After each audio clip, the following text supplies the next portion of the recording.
Hello hi అండి ఎలా ఉన్నారు అందరూ ఈరోజైతే మీ ముందుకైతే నేను బ్లౌజ్ కటింగ్ అనేదైతే చూపిస్తున్నాను చూడండి నార్మల్ బ్లౌజ్ అండి అంటే క్రాస్ కటింగ్ చూడండి నేను ఏ విధంగా అయితే ఫోల్డ్ చేస్తున్నానో అదైతే హ్యాండ్ ఎలా కట్ చేయాలో చూద్దాం చూడండి నేను ఫోల్డ్ చేసినట్టుగా అయితే ఫోల్డ్ చేసి మన సైడ్ అయితే ఫోల్డింగ్ సైడ్ ఉండేటట్టు అవుట్ సైడ్ ఏమో ఓపెన్ ఉంటాయి కదా క్లాత్ ఫోల్డ్ చేసినాక ఓపెన్ అయితే అటు సైడ్ ఉండేటట్టుగా చూసి హ్యాండ్ అయితే లెంత్ చూసుకోవాలి మనకు 6 ఇంచెస్ అయితే ఉంది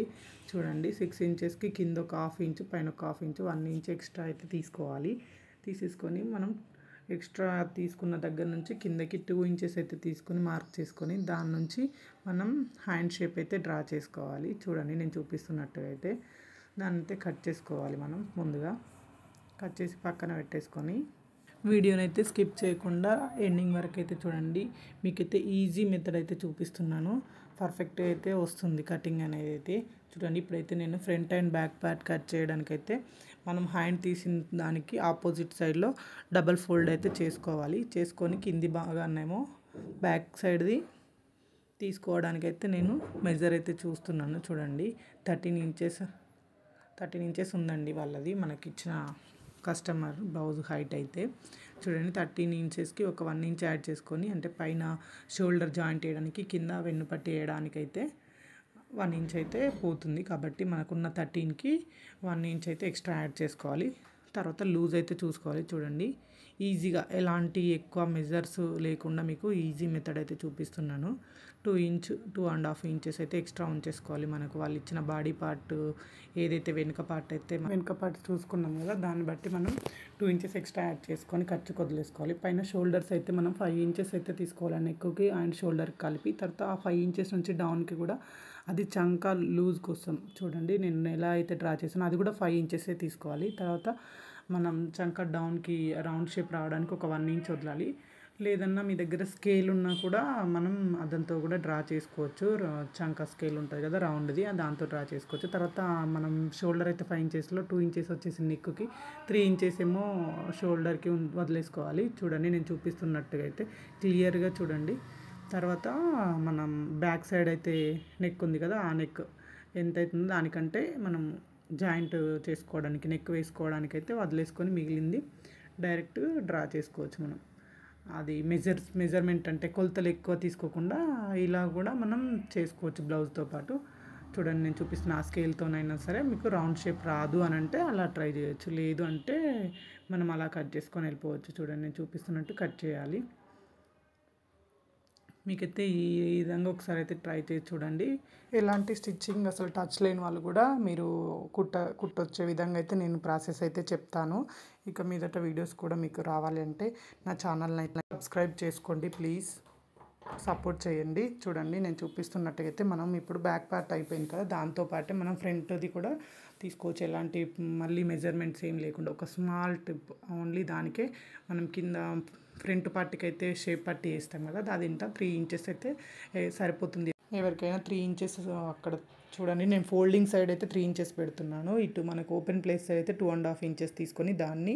మనం వేసుకొని దానికి తగినట్టుగా కింద క్లాత్ అయితే ఫోల్డ్ చేసుకోవాలి చూడండి అక్కడ నెక్ దగ్గర 2 ఇంచెస్కి నేను చెప్పాను కదా అక్కడ ఒక ఖర్చు పెట్టుకొని అక్కడ నుంచి మనం క్రాస్లో వేసుకోవాలి క్లాత్కి చూడండి నేను ఎలా అయితే డబల్ ఫోల్డ్ చేసి క్రాస్ వేసినో అప్పుడైతేనే మనకు క్రాస్ కటింగ్ వస్తుంది దాన్ని స్ట్రైట్గా వేస్తే ప్లెయిన్ కటింగ్ వస్తుంది ఇప్పుడు నేను గీస్తున్నట్టుగా కింద 3 ఇంచెస్కి మనం మార్క్ చేసుకున్నాం కదా బ్యాక్ సైడ్ది ఇక్కడ 2.5 వేసుకున్నాం కదా ఆ రెండింటిని కలుపుకోవాలి ఇలా మనకి ఆ షేప్ వచ్చే విధంగా డ్రా చేసి కలుపుకున్నట్టయితే మీకు ఈజీగా ఫ్రంట్ పార్ట్ రెడీ అయిపోయినట్టే చూడండి ఆ మార్క్ విధంగా మనం కట్ చేసుకుంటే ఫ్రంట్ పార్ట్ అయితే మనకు వచ్చేస్తుంది మీకు లేదు ఇలా వద్దు మెజర్మెంట్స్తోనే కావాలి అంటే కూడా నేను మీకు చెప్తాను కమెంట్ చేయండి కాకపోతే ఏమీ రాని వాళ్ళకి మెజర్మెంట్స్తో చూస్తే మట్టుకి పిచ్చిలేస్తుంది అందుకని నేను ఈ రకంగా అయితే మీకు చెప్పడానికి అయితే ట్రై చేస్తున్నాను సింపుల్గా ఎవరైనా చూస్తే కూడా సింపుల్గా ఉందని నేర్చుకునే వాళ్ళైతే ఈజీగా నేర్చుకోవడానికి అయితే ఉంటుందనేసి నేను ఇలా అయితే మీకు చెప్పాను చూడండి మీకైతే ఈజీగానే ఉంటుంది హార్డ్ అయితే ఏమి ఉండదు మీకు స్టిచ్చింగ్ వీడియో కావాలన్నా నాకు కమెంట్ చేయండి నేను పెడతాను మళ్ళీ మీకు వీడియో చూడండి మనకి ఇప్పుడు షేప్ పట్టి సేమ్ నేను చెప్పానుగా 3 ఇంచెస్ ఏమో అక్కడ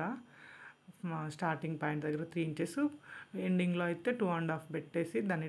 షేప్ డ్రా చేసి కట్ చేసుకున్నట్టయితే మనకు షేప్ పట్టి అయితే వచ్చేస్తుంది. చూడండి నేను చూపించినట్టుగా డబల్ ఫోల్డింగ్లో కట్ చేసుకుంటే దాన్ని మళ్ళీ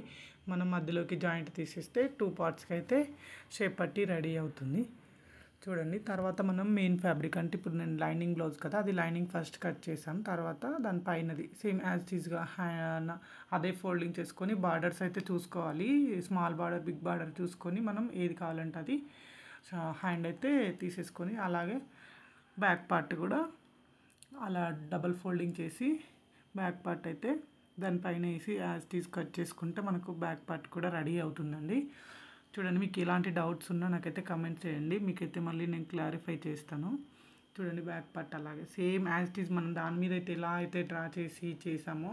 సేమ్ ఇది కూడా క్రాస్లో వేయాలి. చూస్తున్నారా నేను ఎలా వేసానో అలా కట్ చేసుకోవాలి. చూపిస్తున్నాను కదా, ఆ విధంగా కట్ చేసుకున్నట్టయితే మనకు ఫ్రంట్ పార్ట్ కూడా రెడీ అయిపోయింది. ఇందులో మనకి మిగిలిన క్లాత్లో మనం షేప్ బెల్ట్ అయితే తీసుకోవాలి. చూడండి డబల్ ఫోల్డ్ చేసుకొని తీసుకున్నట్టయితే మనకి షేప్ పట్టి కూడా రెడీ అయిపోయినట్టే. ఇంతే అండి, ఈజీగా సింపుల్గా క్రాస్ కటింగ్ నార్మల్ బ్లౌజ్ అయితే కట్ చేసుకున్నాం కదా. నెక్స్ట్ మీకు స్టిచ్చింగ్ వీడియో కావాలంటే మాత్రం కమెంట్ చేయండి. బాయ్ బాయ్ అండి.